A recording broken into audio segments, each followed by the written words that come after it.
Hello everyone, welcome to PR Pathways, आपका अपना YouTube channel. तो गाइज़, पहले तो thank you very much videos को प्यार देने के लिए, इतना चैनल को सब्सक्राइब करने के लिए, क्योंकि एक छोटी सी मेहनत आपकी जब फ्रूटफुल होती है तो बहुत अच्छा लगता है और एक पॉजिटिव रिस्पांस मिलता है तो अच्छा लगता है, बहुत अच्छी फीलिंग आती है। तो थैंक यू वेरी मच। तो अगर पहली दफ़ा आए हैं चैनल पर तो बता देना चाहता हूँ, चैनल कवर करता है इमिग्रेशन न्यूज़, बहुत सारी कंट्रीज़ को कवर करता हूँ। डजेंट मैटर कनाडा, क्योंकि कनाडा में मैं हूँ तो मैं बहुत सारी कंट्रीज़ को और भी कवर करता रहता हूँ। Australia, New Zealand, USA, Denmark, Finland, बहुत सारी कंट्रीज़ मैंने कवर करी हैं। अगर आप मेरे चैनल पर नहीं हैं तो मैं कहता हूँ प्लीज़ इसको रिक्वेस्ट करता हूँ कि आप सब्सक्राइब ज़रूर करें, ताकि एक जेन्युइन वे से किसी को हेल्प हो सके। तो आज की वीडियो बहुत स्पेशल होने वाली है। एक प्रोग्राम जो कि थोड़ी बहुत उसकी अपडेट आई थी लास्ट ईयर मार्च 2024 में, FCIP जिसको बोलते हैं फ्रैंकोफोन कम्युनिटी इमिग्रेशन पायलट, इसकी डिटेल आ चुकी है। डिटेल कुछ हद तक आ चुकी है, जितनी आई है मैं आपको एक्सप्लेन करने की कोशिश करूँगा, आपको बताने की कोशिश करूँगा। और मैं इतनी गारंटी ले सकता हूँ कि अगर आप इस वीडियो को देख रहे हैं अंत तक तो आपको समझ में आ जाएगा कि क्या इसकी एलिजिबिलिटी बनती है FCIP की, फ्रैंकोफोन कम्युनिटी इमिग्रेशन पायलट की, कैसे आप अप्लाई कर सकते हैं। कुछ जो कम्युनिटीज़ अभी तक आइडेंटिफाई कुछ तो हो चुकी हैं, कुछ नहीं हुई है, वो भी मैं आपको बता दूंगा। तो without wasting much time, let's start this amazing programme Francophone Community Immigration Pilot बर्नी पीआर पाथवेज पे अभी कवर करते हैं। तो ये बात कर रहे हैं एक अमेजिंग प्रोग्राम जिसका नाम है FCIP francophone Community Immigration pilot. इस प्रोग्राम को समझने के लिए हम पहले बेसिक पे जाते हैं।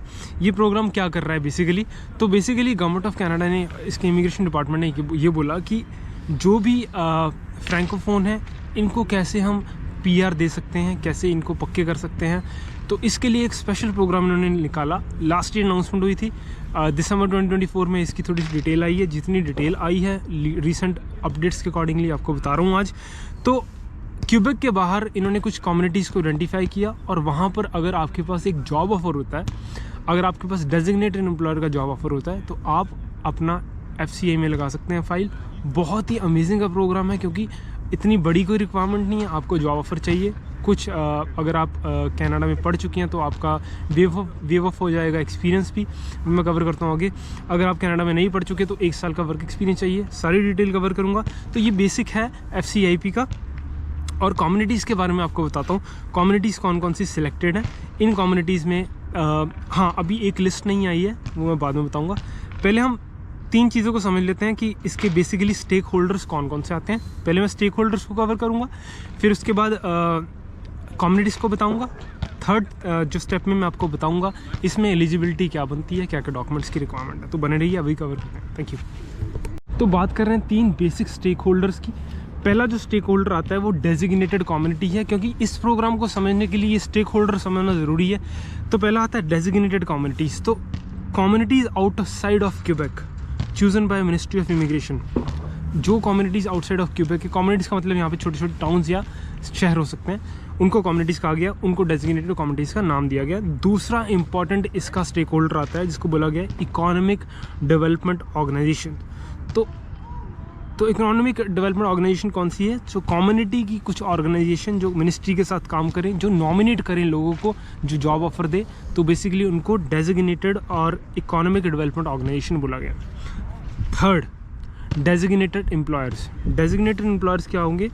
जो भी FCI के अंडर कम्युनिटीज़ में आएंगे एम्प्लॉयर्स, वो डेजिग्नेटेड एम्प्लॉयर्स होंगे। जैसे कि मान लो 10 इन्होंने एम्प्लॉयर सेलेक्ट कर दिए, यहाँ से आपको जॉब ऑफर आ गया, तो ये डेजिग्नेटेड एम्प्लॉयर। डेजिग्नेटेड कम्युनिटीज़ जहाँ पर आपको काम मिलेगा। एम्प्लॉयमेंट इकोनॉमिक डेवलपमेंट ऑर्गेनाइजेशन जो कि काम करेगी गवर्नमेंट के साथ, जो हेल्प करेगी डेजिग्नेटेड एम्प्लॉयर्स को। थर्ड आता है डेजिग्नेटेड एम्प्लॉयर्स। तो ये 3 बेसिक स्टेक होल्डर हैं। अब मैं बात करूंगा कम्युनिटीज़ के बारे में।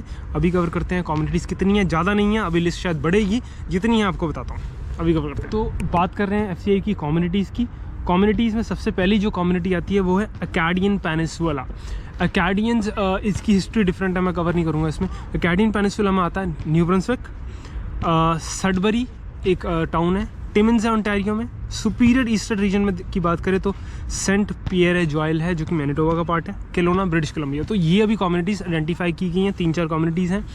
इसके अलावा भी कम्युनिटीज़ आ सकती हैं, जो रिसेंट अपडेट आएगा मैं आपको बताता रहूँगा अपने चैनल पे। अभी बात करते हैं, मैं डिटेल में कवर करूँगा। तो तो समझने की कोशिश करते हैं इसकी एलिजिबिलिटी कैसे बनती है, क्या क्या डॉक्यूमेंट्स की रिक्वायरमेट रहती है, एक एक स्टेप में कवर करूँगा, आप बने रहिए। अभी कवर करते हैं एलिजिबिलिटी कैसे बनती है FCIP की।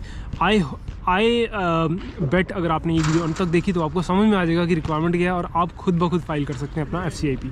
बने रहिए। तो बात करें FCI की एलिजिबिलिटी की, तो सबसे पहले जो एलिजिबिलिटी क्राइटेरिया आता है, आपको चाहिए एक सर्टिफिकेशन ऑफ रिकमेंडेशन, जो कि जैसे मैंने बताया कि कम्युनिटीज़ से डेजिग्नेटेड एम्प्लॉयर होंगे, उनका सर्टिफिकेशन ऑफ रिकमेंडेशन आपको मिलेगा। सेकंड, एक जेन्युइन एम्प्लॉयर से आपको ऑफर लेटर चाहिए, प्रायोरिटी ऑक्यूपेशन, जो भी ऑक्यूपेशन इन डिमांड है। थर्ड इंपॉर्टेंट चीज़, वर्क एक्सपीरियंस होना चाहिए आपका 15-60 आवर्स, 1 साल का।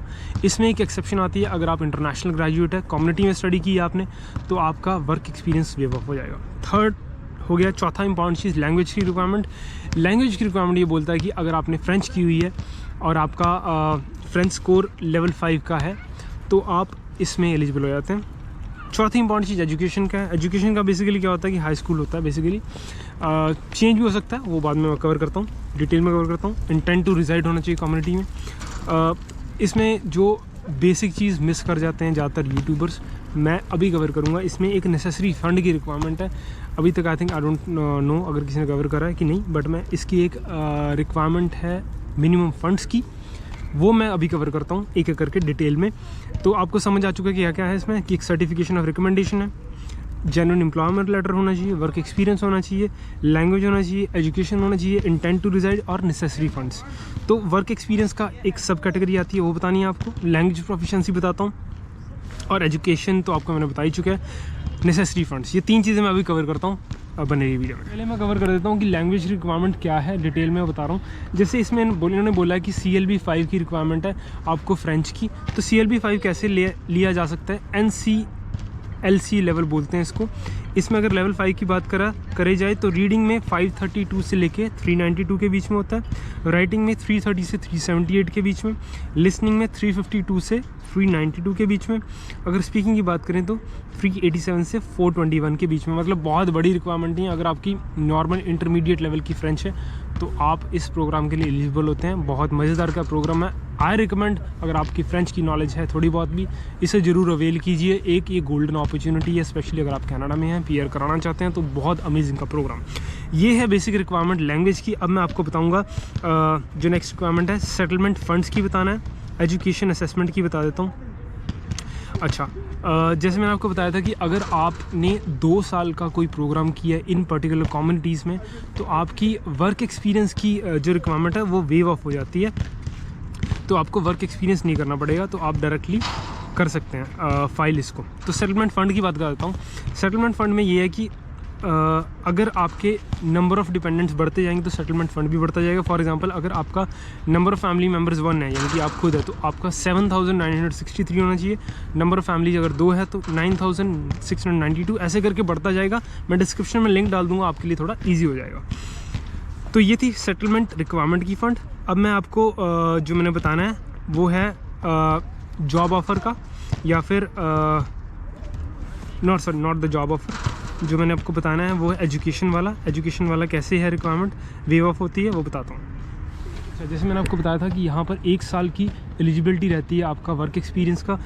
तो 1560 घंटे होने चाहिए लास्ट 3 ईयर्स में आपके, अगर आप वर्क एक्सपीरियंस कैटेगरी में आते हैं। मतलब कि अगर आपके पास एजुकेशन नहीं है उन कम्युनिटीज़ में, अगर आपकी एजुकेशन है उस कम्युनिटी में है, तो आपका एक वर्क एक्सपीरियंस का जो कैटेगरी है वो वेव ऑफ हो जाती है। फॉर एग्जांपल, अगर आपने मास्टर्स की है 2 साल की, या फिर आपने 2 साल का कोई डिप्लोमा वगैरह किया वहाँ से, वो फुल टाइम होना चाहिए।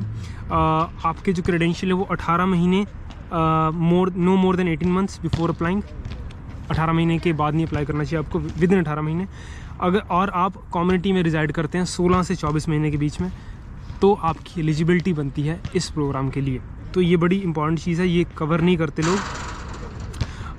तो ये है आज की video guys, francophone Community Immigration pilot. बहुत ही अमेजिंग का प्रोग्राम। कुछ नहीं समझ में आया प्लीज़ मेरे साथ बुक कर लीजिए सेशन, आप कर सकते हैं बुक, या फिर इंस्टाग्राम पे मेरे को मैसेज कर सकते हैं, छोड़ सकते हैं। जब मेरे पास टाइम होता है मैं रिप्लाई बैक ज़रूर करता हूँ। एनएफ फंड्स का बता दिया, एजुकेशन असेसमेंट का बता दिया। हाँ, अगर आपके पास एजुकेशन कनाडा से बाहर है तो आप असेसमेंट ज़रूर कराइए, ECA बोलते हैं उसको। ये थी आज की वीडियो, आई होप सो आपको मज़ा आया हो। कुछ और इन्फॉर्मेशन चाहिए आप मेरे को कनेक्ट कर सकते हैं इंस्टाग्राम PR पाथवेज पे। थैंक यू वेरी मच इस वीडियो को देखने के लिए, चैनल को सब्सक्राइब करने के लिए और यहाँ तक वीडियो को समझने के लिए। फिर से मिलेंगे नेक्स्ट टाइम एक और अमेजिंग धमाकेदार वीडियो में PR पाथवेज में। तब तक के लिए God bless you, take care, bye.